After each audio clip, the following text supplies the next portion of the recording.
ఆవకాయ ఆంజనేయ కథ మొదలెట్టినాడు చూడారయ్యా శక్తినంతా చూడగట్టి చెట్టు దులిపినాడు అంజయ్య ఎర్ర ఛాయ కోతి అవతార వెంటమాయ కత్తి సేత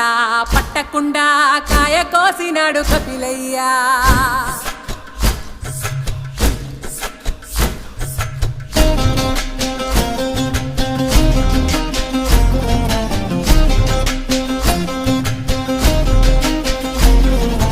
అంజనమ్మ ముందు వంజుల్ పుంజుల్ సీడి మామిడి ముక్కలు కుప్పల్ తెప్పల్